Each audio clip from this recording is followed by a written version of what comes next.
What's going on, Jeromes? Fired up to do some Q&A on this beautiful day, baby. Thank you, everyone who submitted questions. I swear to everything that's holy, we're going to do more Q&A videos. So first up is Jeremy Culberson.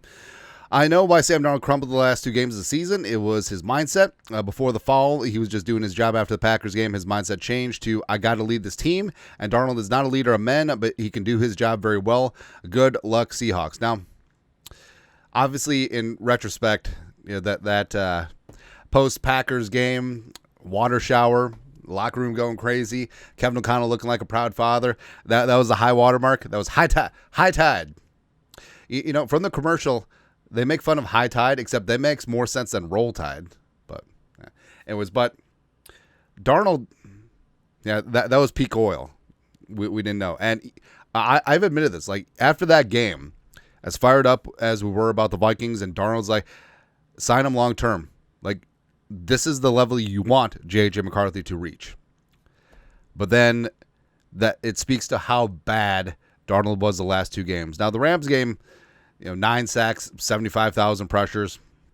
Sort of is what it is. No one's going to succeed in that spot, although Darnold definitely hung on to the ball too long. But the Lions game is what stands out to me. All right, so the very next week, Week 18, for all the marbles against the Lions, Sunday Night Football, you just piss down your leg, right? Just leaving all the points on the board in the red zone, just inaccurate. The eyes weren't meeting the feet. The mechanics were just all over the place and wrecked. You could blame the finger, you could blame whatever, but it was just not good, right? And it's really hard to explain. Like, I don't think that we've seen that stark of a fall off between games in less than a week. Again, less than a week, we went from Darnold could be the future franchise guy to you gone, 3rd round comp pick. It's yikes, man. But I do think that we're going to go in Seattle and whoop Sam Darnold's ass. That's what we're going to do, man. That's what we do. Like, I have no malice against him. I hope he does well. But we're going to kick Sam Darnold's ass next.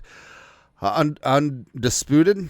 Why is everyone talking about who'd you rather have, Asante Samuel or Rasul Douglas, when, in my opinion, would you rather have Asante Samuel or Jack Jones? Why has everyone simply forgotten that Jack Jones is a free agent after he got cut by Las Vegas? I think he'd be great in the system and would be as good, if not maybe better than Samuel would be, not to mention the injury concern with Samuel and age concern with Douglas. So if the Vikings go to the free agent cornerback well, I think that they are going to give Nudie and Blackman every opportunity in OTAs and maybe the start of training camp. But Jones is an interesting case. Now, we've advocated for him in the past, but it's clear that there's something going on. Like, whether he's a malcontent, he's not getting along. He has the talent. He's got talent for days. But in college, he was dismissed from USC. He was suspended at Arizona State. He was basically the Patriots just punted on him, even though he showed up and showed out well for the Patriots. And yes, reportedly the Vikings put in a waiver claim when he was waived by the Patriots, but ultimately he went to the Raiders. And now the Raiders are just like tossing him out there, even though he's been a supreme talent on the field. Now, in a spot where I know that there's always concerns about adding a locker room cancer. But if you're cornerback 5 and you're told very specifically 1 strike and you're out, that's it.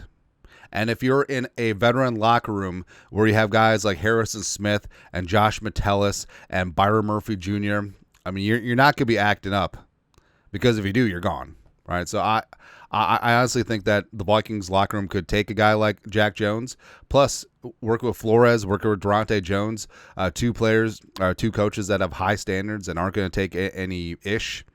I think that it would make sense, right? So Jones would be the quintessential "mama, I can change him" type player that we know that Kwesi loves. But I mean, if the Vikings do add a free agent, I think that it would be more along the lines of Shaq Griffin, bringing him back since he knows the system, played well last year, and we'll give him an opportunity. But we'll see. Like, personally, I would roll the dice on Jack Jones, but I understand why the team wouldn't.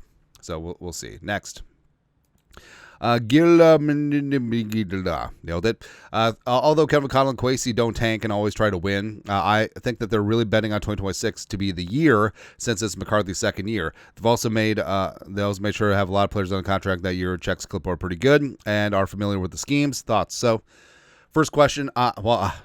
Personally, I think the Vikings are all in this year as well. Now, 2026, the Vikings will have a bit of a cap crunch, but as we illustrated, was it last week or the week before, the Vikings can restructure, the Vikings can extend, the Vikings can make it work. But this right now, by and large, is the team that went for that had 14 wins last year.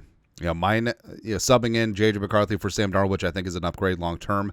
Also, completely gutting the interior offensive line, getting a pass rush along the D line. This is a better team than last year, straight up. And you could talk about schedule shenanigans and all that stuff, whatever. Like, there's no excuse. Like, the Vikings are in the Super Bowl window right now, in the thick THICC of things. Also, when was there a Michigan quarterback who won a Super Bowl in a second year?